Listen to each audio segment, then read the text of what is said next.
안녕하세요. 한국 MSC 소프트웨어입니다. 이번 시간에는 다이나믹 해석에서 빠질 수 없는 조건인 댐핑 조건에 대해 알아보도록 하겠습니다. 댐핑은 진동 소음 응답의 크기를 결정짓는 요소로 피크 주파수를 결정짓는 질량, 강성과 더불어 다이나믹 해석에서는 필수적인 요소입니다. 자연계의 복잡한 조건을 FEM상에서 모델링하기 위해 나스트란에서는 다양한 옵션을 제공하고 있습니다. 이 시간에는 이러한 옵션에 대한 설명과 상황에 따른 적절한 사용 방법에 대해 알아보도록 하겠습니다. 목차입니다. 먼저 댐핑이란 무엇인지 알아본 후 나스트란에는 어떤 종류의 댐핑을 지원하는지 또 어떻게 설정해야 하는지 알아본 후 그에 따른 예제와 함께 총 정리하는 시간으로 마무리하도록 하겠습니다. 먼저 첫 번째, 댐핑이란 무엇인지 살펴보도록 하겠습니다. 외부에서 구조물에 지진과 충격과 같은 외력이 작용하게 되면 그에 따른 진동이 발생하게 되는데, 댐핑은 시스템에서 그 에너지를 감소 또는 제거시키는 역할을 합니다. 실제 물리 환경에서 기계의 모션, 열 에너지, 소음과 같은 사운드 웨이브, 그리고 유체의 모션 등의 다양한 댐핑 형태로 시스템의 에너지가 소실됩니다. 이러한 댐핑이 적용됐을 경우 시스템이 자유진동 상태에서는 진폭이 감소하게 되고, 지속적인 에너지가 입력되는 시스템에서 댐핑에 의해 소실되는 에너지가 같을 경우 정상 상태의 진동 형태를 나타내게 됩니다.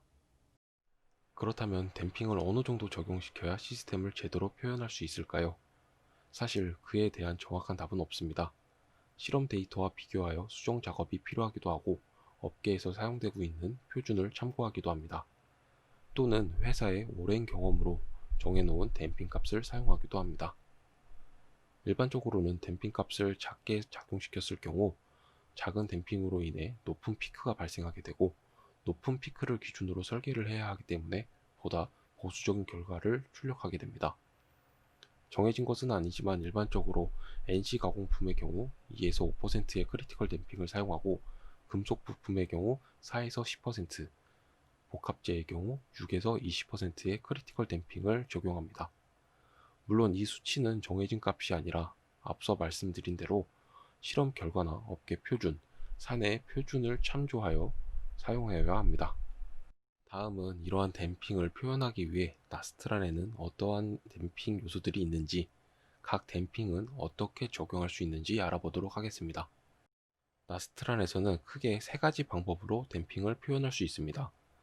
댐핑을 속도의 비로 표현하는 비스커스 댐핑, 대표적인 예로 대시팟이나 차량의 쇼겁 쇼버를 볼 수 있습니다. 댐퍼의 하중이 빠르게 입력될 경우 댐핑 값은 증가하게 되고, 천천히 입력될 경우 댐핑 값이 낮아지게 됩니다. 이러한 댐핑을 적용하는 것이 비스커스 댐핑입니다. 스트럭처럴 댐핑의 경우 변위의 비로 표현됩니다. 구조물의 형상에 의해 적용되는 댐핑 혹은 재료의 특성으로 인해 적용되는 댐핑이 모두 스트럭처럴 댐핑에 포함됩니다. 모달 댐핑은 모달 시험과 모달 해석의 결과를 맞추기 위해 적용되는 수학적 표현입니다. 뒤에서 설명드리겠지만 모달 댐핑으로도 비스커스 댐핑이나 스트럭처럴 댐핑을 모두 표현할 수 있습니다. 이런 댐핑들은 각각의 엔트리를 사용하여 나스트란 해석에 사용됩니다. 엔트리를 사용하여 댐핑 값을 입력하게 되며 입력된 값이 운동 방정식 풀이에 사용됩니다. 대표적으로 트랜지언트 리스폰 해석에서는 댐핑이 어떻게 계산되는지 살펴보도록 하겠습니다. 나스트란에서 입력되는 비스코스 댐핑은 B항에 입력되고, 스트럭처럴 댐핑은 K항과 함께 계산되는 것을 볼 수 있습니다. 여기서 중요한 것은 입력된 모든 값은 모두 합쳐져서 계산이 된다는 점입니다. 만약 나스트란 인풋 파일 안에 비스코스 댐핑과 스트럭처럴 댐핑 모두 입력하였을 경우 이 모든 값들은 합산되어 계산되오니 이 점 반드시 유의해 주시기 바랍니다. 그럼 이제 어떤 해석에 어떤 댐핑을 사용해야 하는지 알아보기 위해 먼저 다이나믹 해석은 어떻게 나누어지는지 알아보도록 하겠습니다. 다이나믹 해석은 해석 방법에 따라 다이렉트 메소드와 모달 메소드로 나눌 수가 있습니다. 다이렉트 메소드는 모델의 모든 자유들을 고려하여 운동 방정식의 해를 구하는 방법으로, 자유도가 커짐에 따라 강성 행렬 K가 커지기 때문에 해석 시간이 오래 걸리지만 모든 노드를 고려하기 때문에 정확도가 높습니다. 반면 모달 메소드의 경우 모달 해석을 통해 계산된 고유 모드의 선형 조합으로 응답을 계산하는 방법으로, 자유도의 수는 고유 모드의 수와 비례하기 때문에 규모가 작아져서 해석 시간이 빠르지만 다이렉트 방법에 비해 상대적으로 덜 정확할 수 있습니다.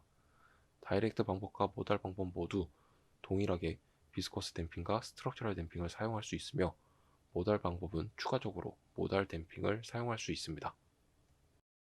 그리고 프리퀀시 리스폰 아날리시스와 트랜지언트 리스폰 아날리시스로 나눌 수가 있는데 프리퀀시 리스폰 아날리시스의 경우 쉐이커 테이블이나 가진기 등과 같이 가진이 주파수에 대한 함수로 입력될 때 계산하기 위한 해석 방법으로 넓은 주파수 영역에 대한 응답을 연구할 수 있습니다. 다이렉트 프리퀀시 리스폰 아날리시스인지 모달 프리퀀시 리스폰 아날리시스인지에 따라 앞서 설명했던 댐핑들을 적용할 수 있습니다. 트랜지언트 리스폰 아날리시스의 경우 외력이 시간에 대한 함수로 입력될 때 사용하며 발사체의 충격 하중, 자동차 운행 중 만나는 파트홀에 의한 충격, 지진파에 의한 빌딩의 응답과 같은 상황에 적용이 가능합니다. 댐핑의 경우 다른 값들은 똑같이 적용할 수 있으나 스트럭처럴 댐핑의 경우 추가적인 설정을 요구합니다. 자세한 내용은 뒤에서 설명드리도록 하겠습니다. 이제 앞서 소개한 댐핑들을 나스트란에서는 어떻게 설정할 수 있는지 알아보도록 하겠습니다. 첫 번째 소개해드릴 내용은 비스코스 댐핑입니다. 먼저 비스코스 댐핑을 정의할 수 있는 방법 중 하나인 C댐프입니다. C댐프는 자유도의 연결 방법에 따라 C댐프1, C댐프2, C댐프3, C댐프4로 나누어져 있고 이 중 C댐프1은 그리드의 자유도를 직접 지정하여 연결하고 C댐프3는 스칼라 포인트를 이용하여 연결합니다. C댐프1과 C댐프3의 공통점은 댐핑 값을 P댐프라는 엔트리를 사용하여 정의한다는 점입니다. C댐프2는 C댐프1과 마찬가지로 그리드의 자유도를 연결하고 C댐프4는 C댐프3와 마찬가지로 스칼라 포인트를 연결합니다. C댐프1, C댐프3와의 차이점은 댐핑 값을 별도의 프로퍼티 엔트리를 사용하지 않고 C댐프2, C댐프4 엔트리 내에 B 필드에 직접 정의한다는 점입니다. 비스커스 댐핑을 정의할 수 있는 또 다른 방법은 두 그리드 사이에 엘리먼트 댐퍼를 정의하는 C비스크, 그리고 일반적인 스프링과 댐퍼를 정의할 수 있는 C부시가 있습니다. C비스크는 P비스크를 사용하여 댐핑을 정의할 수 있고 C부시는 P부시를 사용하여 댐핑을 정의할 수 있을 뿐만 아니라 P부시 T 엔트리를 사용하여 비선형 또는 프리퀀시 디펜던트 특성을 정의할 수 있습니다. 또한 C부시는 6개의 자유도에 대한 댐핑과 강성을 하나의 엔트리로 표현할 수 있기 때문에 편의성이 높아 가장 많이 사용되고 있습니다. 다음은 댐핑의 또 다른 종류인 스트럭처럴 댐핑을 정의하는 방법에 대해 알아보도록 하겠습니다. 스트럭처럴 댐핑은 엘리먼트 또는 매테리얼을 기반으로 하며 일정한 값을 갖습니다. 설정 방법에 따라 모델 전체에 적용할 수도 있고 일부 파트에만 별도로 적용할 수 있습니다. 먼저 모델 전체에 적용하기 위해서는 파라미터 중에 G값을 사용해야 합니다. 벌크 데이터 섹션에 파람, G, 그리고 댐핑 값을 입력해 주시면 됩니다. 트랜지언트 리스폰 해석에서는 별도의 파람, 오메가3, 그리고 라디안 퍼 세크 단위로 등가 주파수를 입력해 주어야 합니다. 엘리먼트별로, 즉 파트별로 적용하고자 할 때는 재력 속성을 정의하는 매트 카드의 GE 필드에 입력을 해야 하고 해당 매테리얼로 정의된 프로퍼티 카드를 원하는 엘리먼트에 입력해 주시면 됩니다. 마찬가지로 트랜지언트 리스폰 해석에서는 파람, 오메가4 카드가 별도로 입력되어야 합니다.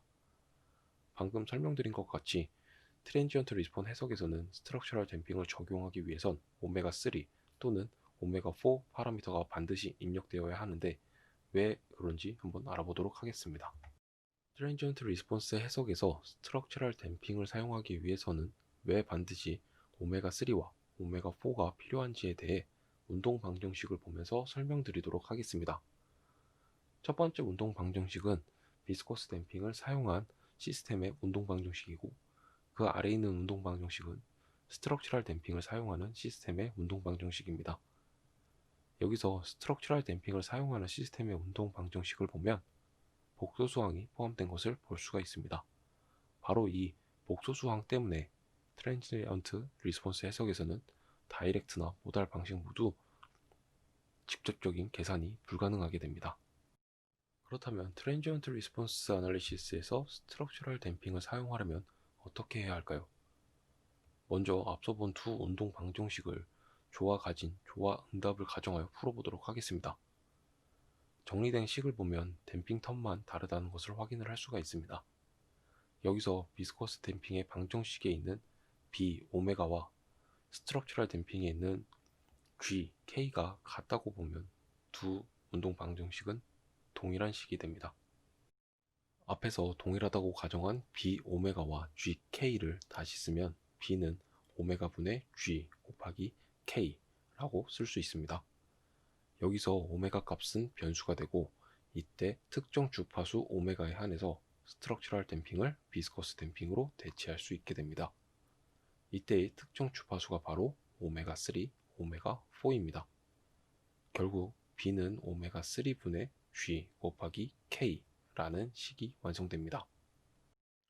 여기서 추가적으로 살펴볼 것이 만약 변수 오메가가 고유진동수인 오메가 n이라면 B는 오메가 n 분의 G 곱하기 K 정리하면 G 곱하기 M 곱하기 오메가 n이 되게 됩니다.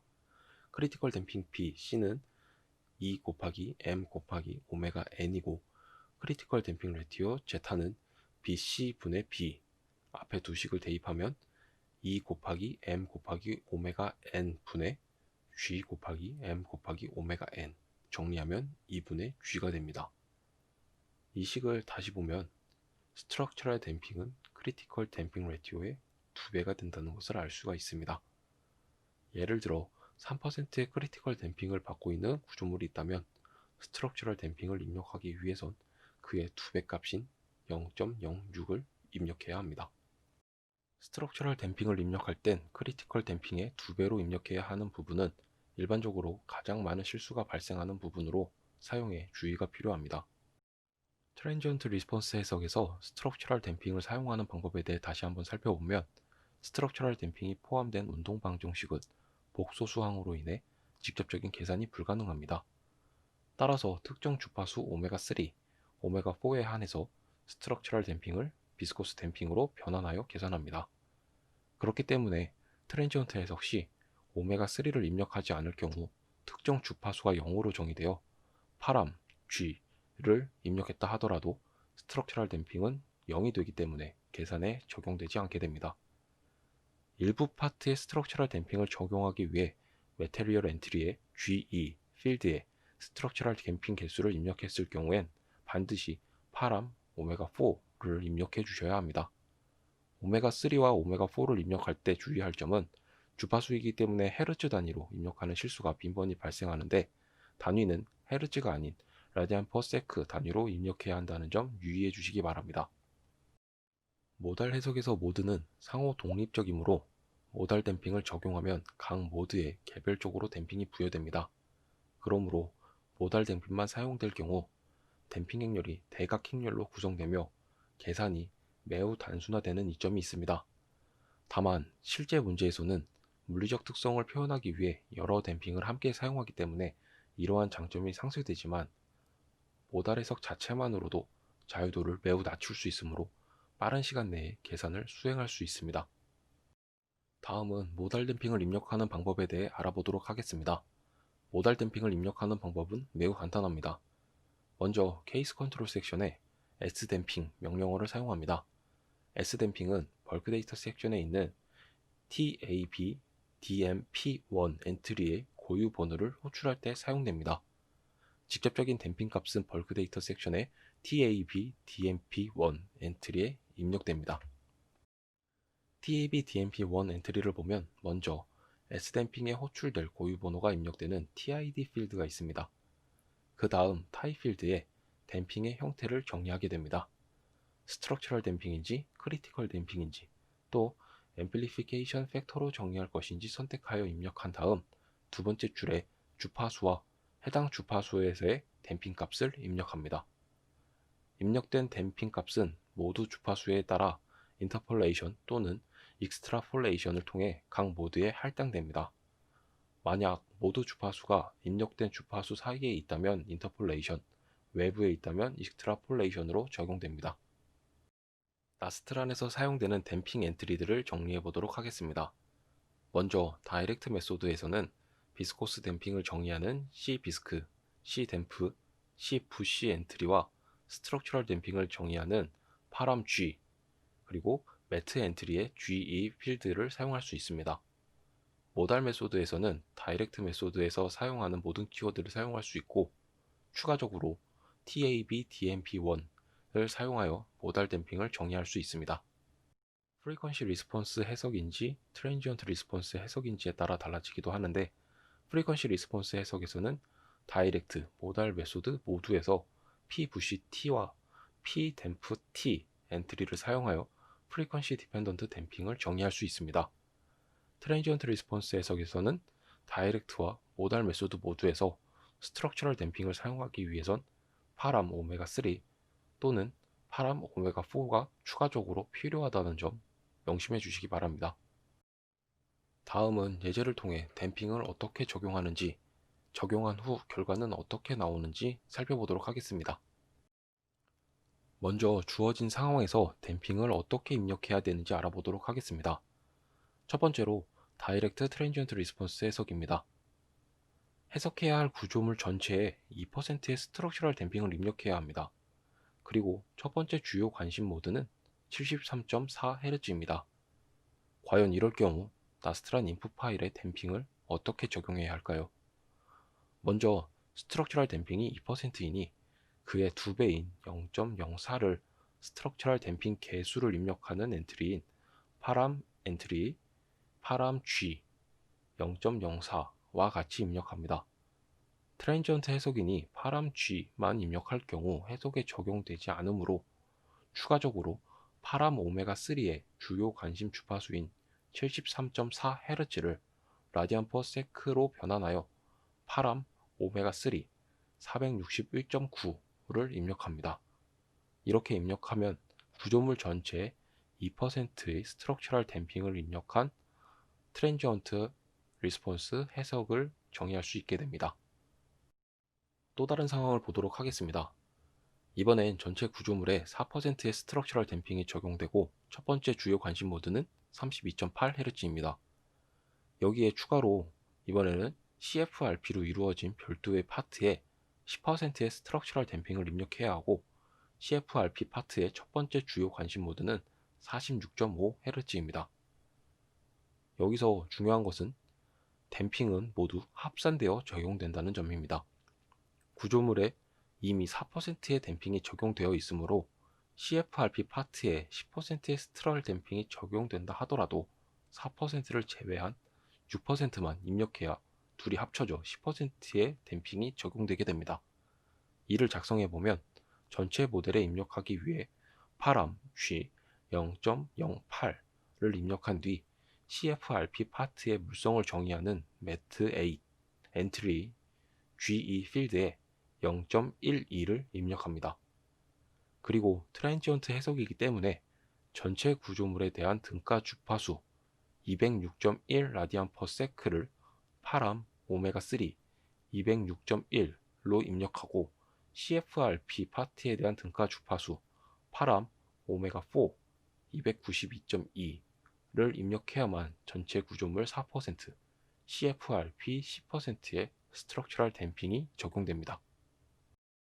다음은 오메가3와 오메가4를 잘못 입력했을 경우 이를 어떻게 판단해야 되는지 알아보도록 하겠습니다.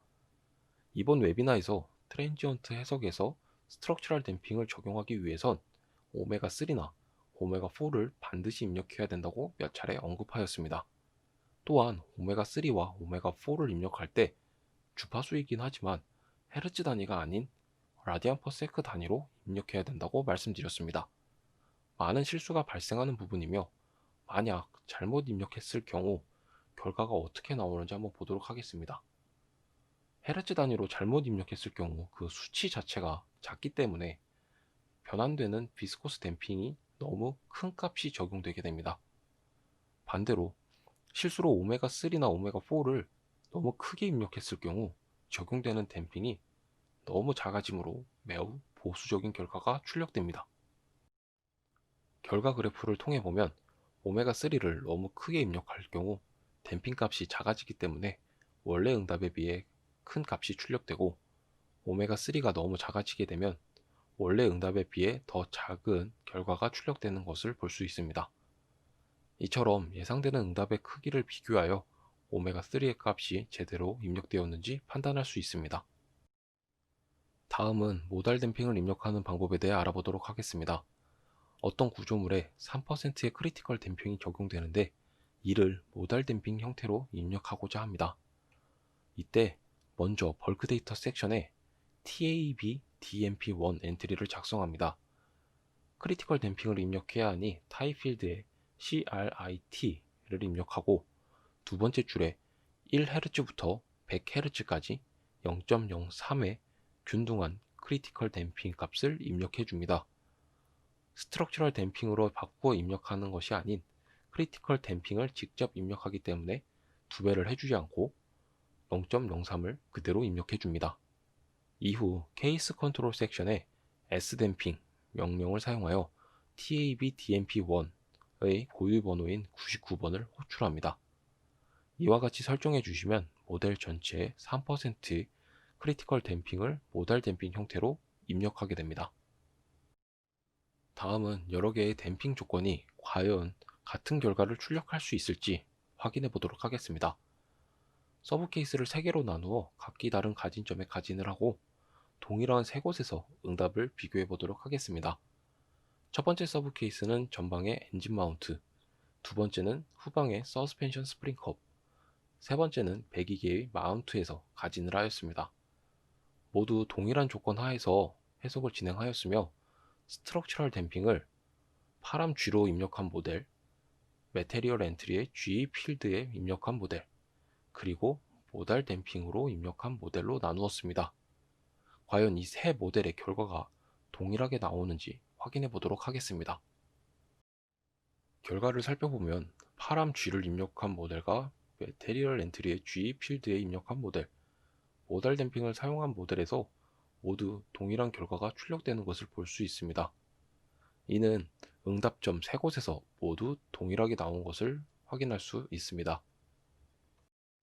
다음은 앞의 예제에 추가하여 부시를 적용했을 땐 어떻게 결과가 나오는지 알아보도록 하겠습니다. 앞의 예제와 모든 조건은 동일하며 서스펜션이 연결되는 4곳에 제로랭스 부시를 생성하고 댐핑을 적용하였습니다. 스트럭처럴 댐핑을 적용하기 위해 파람 G만 입력한 모델과 GE 그리고 부시 댐핑을 함께 입력한 모델, 그리고 S 댐핑만 입력한 모델의 결과를 비교해보면 마찬가지로 모두 동일하게 출력된 것을 알 수 있습니다. 두 예제를 통해 확인한 내용은 댐핑 조건을 입력하는 엔트리들은 동일한 댐핑 값을 입력할 경우 모두 동일한 결과를 출력한다는 것입니다. 따라서 모달 메소드인지 다이렉트 메소드인지 또 프리퀀시 리스폰스 해석인지 트랜지언트 리스폰스 해석인지에 따라 적절한 댐핑 엔트리를 사용한다면 올바른 결과를 출력할 수 있을 것입니다. 이제 이번 웨비나에서 배운 나스트란에서의 댐핑에 대해 정리해 보도록 하겠습니다. 먼저 비스코스 댐핑을 사용할 때 B로 입력되는 댐핑과 G2로 입력되는 댐핑을 구분해서 입력해야 합니다. 트랜지언트 해석 시 스트럭처럴 댐핑을 사용할 경우 반드시 오메가3 또는 오메가4를 입력해야 합니다. 오메가3와 오메가4는 관심 주파수로 정의하며 너무 낮게 입력하면 댐핑이 너무 크게 적용되고 너무 높게 입력하면 댐핑이 너무 작게 적용되는 점 유의하셔야 합니다. 여러 형태로 입력되는 댐핑 값들은 모두 누적 합산되어 적용된다는 점 반드시 주의해서 입력하셔야 합니다. 파람 G나 매트 엔트리 GE 필드, 모달 댐핑 모두 동일한 결과를 출력합니다. 이때 S 댐핑으로 정의되는 모달 댐핑을 사용할 경우 계산 방법 차이로 인해 약간의 오차는 발생할 수 있습니다. 이번 시간에 우리는 나스트란에서 사용되는 댐핑은 무엇이 있는지 또 어떻게 사용하는지 알아보았습니다. 본 웨비나의 내용이 여러분들의 해석 업무에 많은 도움이 되길 바라며 여기서 마치도록 하겠습니다. 끝까지 시청해주셔서 감사합니다. 이상 한국 MSC 소프트웨어였습니다.